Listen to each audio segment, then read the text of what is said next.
Então, então a gente percorreu o primeiro bloco aqui sobre validação de negócios. Então, Uhum.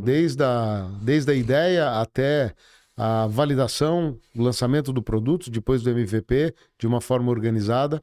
Falamos também dessa etapa de captação de recursos, né? E de atratividade para investidores. Como é que você se expressa e quem é o melhor investidor, qual é o perfil do melhor investidor para você e qual é o melhor perfil da investida para você que é investidor.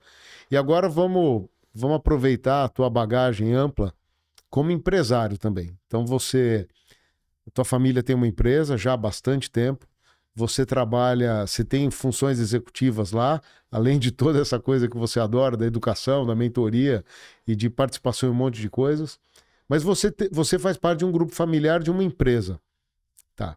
Dentro disso, como é isso? Porque a gente fala de ciclos ali, investimento e desinvestimento, startup deu certo, que hora que vai entrar, que hora vai vender, mas dentro da empresa, você já criou a empresa, já captou recursos, já cresceu, estabilizou, claro, vai ser estabilidade hoje, a gente sabe que é uma palavra difícil da gente definir, né? Etéreo, é. É, mas assim, você está lá num ambiente onde tua marca já está provada, você tem um mercado que você atende, e você agora está estruturando cada vez mais os próximos movimentos. Como é que é isso dentro da empresa? Como é que é a vida de um empresário que já suportou tudo? Já suportou pandemia, já suportou mudança de governo, já suportou agora, não sei quanto está te afetando o tarifaço do Trump, o mercado incerto, Selic a 15%.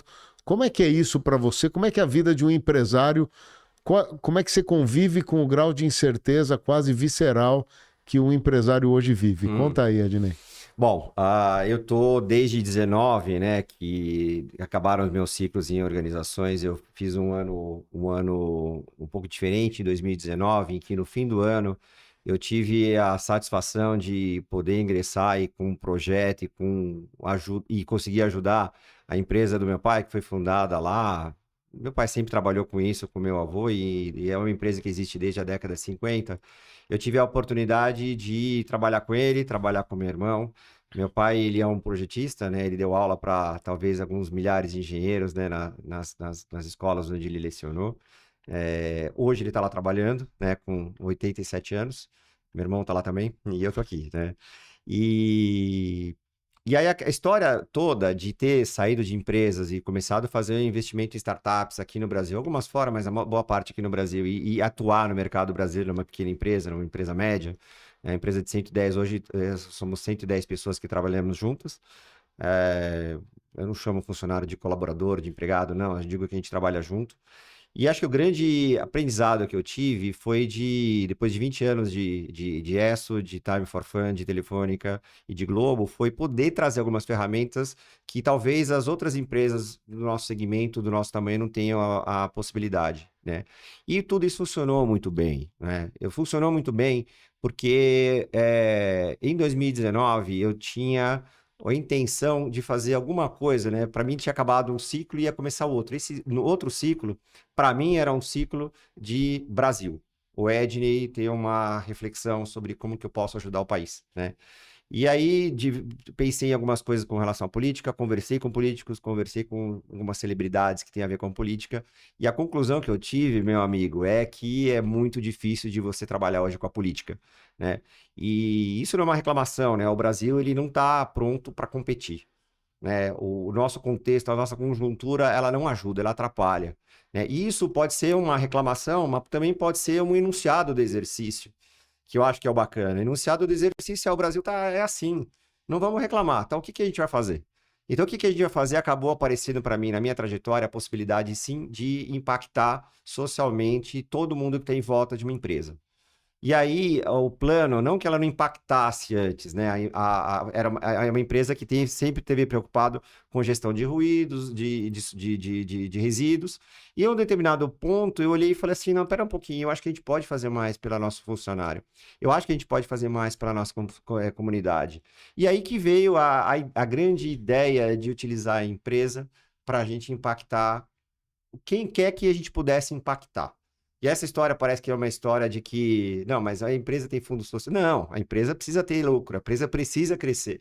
E todo esse sonho de fazer esse impacto funcionar, ele requer que tenha faturamento, que tenha baixo custo, que ela tenha eficiência e tudo mais. Então a gente é uma empresa que, no fundo, a gente está querendo trazer um equilíbrio entre o resultado dela e o resultado para todo mundo que acorda todo dia e vai para lá e leva isso como como uma remuneração. Então, para mim, um ano bom é um ano que a gente cresce, é um ano que a gente acaba tendo um bom faturamento, que a gente acaba tendo algum lucro no fim do ano, mas um ano bom também é um ano em que aquele funcionário que ele precisou fazer uma cirurgia, a gente conseguiu ajudar com o nosso fluxo de caixa. Ah, um ano que com o funcionário que ele precisou de um empréstimo para a casa dele, ele acabou fazendo pela empresa, ou às vezes eu mesmo, meu irmão, meu pai, a gente empresta o dinheiro e faz. Então, no fim das contas, a gente percebeu uma coisa que a gente tem que fazer pelo Brasil, que a gente consegue alcançar com o nosso braço. E a gente fez isso. E a gente está fazendo isso. Então, essa primeira parte é assim, tá? Explicando o que eu estava fazendo lá, né? Continuo acreditando no Brasil. O Brasil perdeu muitos profissionais para o exterior e eu sou um daqueles que está aqui, vai ficar aqui, né? Doa quem doa, eu vou ficar aqui. E a história que eu posso contar um pouquinho de sucessão poxa, trabalhar com empresa, em uma empresa familiar tem desafios enormes e prazeres enormes, né? Ela tende a ser mais solidificada, mais cristalizada e ter uma dificuldade maior da decisão. Mas eu digo, se eu estivesse sozinho lá, seria muito mais difícil do que é hoje sendo uma empresa familiar, né? A empresa familiar tem um lado bom e tem um lado ruim, né? O lado ruim da empresa familiar é o lado da sucessão, que também a gente vê uma necessidade enorme de desenvolver as empresas para que elas estejam prontas para essa hora de fazer a sucessão, dessa sucessão acontecer sem a grande mortalidade que acontece hoje em dia, né? Ednei, de tudo que a gente está falando, e já fica aqui um teaser, um spoiler de uma outra conversa que eu quero ter com você aqui, com essa mesma profundidade da de hoje, onde a gente vai falar de sucessão especificamente, porque é um tema importantíssimo. Mas eu queria trazer isso agora, caminhando para a conclusão desse nosso papo de hoje, falar com você sobre a sucessão correlacionada a legado e legado correlacionado a impacto. Porque assim, um legado sem impacto é um livro. E eu acho que um cara como você, que é um cara de ação, de ver movimento, de provocar mudança, não pretende ser lembrado por um livro que você escreveu, e sim pelo impacto que você gerou. E você ainda carrega a história do teu pai, do teu irmão, da tua família, né, dentro da tua empresa, mas tem dois impactos. Um impacto corporativo, né, que a tua empresa promove nas pessoas e no ambiente onde ela atua, e tem o aspecto da mentoria. Mentoria é uma forma prática, ativa, de você passar um pouco do conhecimento que você absorveu, não conhecimento acadêmico, mas prático. Como é que é isso para você quando você pensa em impacto? Impacto como empresário, em termos de legado de empresa e tudo mais, e o legado voltado para a mentoria. Quão importante é o teu papel de mentor e quão importantes são os mentores para você? O que é um bom mentor para você? Olha, fazendo a reflexão agora que eu estou conversando com você, a grande novidade que eu trouxe quando eu fui trabalhar na empresa, depois de 20 anos de mercado, foi justamente eu ser uma pessoa de fora que pôde enxergar tudo que estava acontecendo utilizando uma lente diferente, ou um conjunto de lentes diferentes. Isso significa que toda vez que a gente consegue trazer alguém de fora e olhar a empresa e dar uma visão diferente, por mais que a gente goste ou não, aquilo é super importante, né? Como é que você consegue oxigenar o teu dia a dia? Você consegue oxigenar teu dia a dia trazendo uma consultoria. Você consegue oxigenar teu dia a dia trazendo um conselho. E você consegue oxigenar teu dia a dia com uma forma muito mais simples, escolhendo um mentor para te acompanhar durante o processo.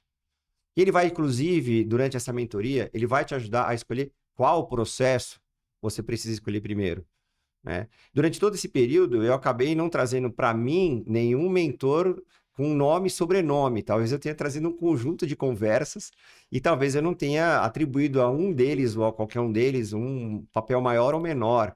Mas todos eles acabaram me ajudando em conversas iguais a que N conversas que nós tivemos, a pensar sobre alguns temas, né? E claro que o meu trabalho, eu estou há 5, 6 anos na empresa, e esse trabalho ainda tem muita coisa a ser feita, né?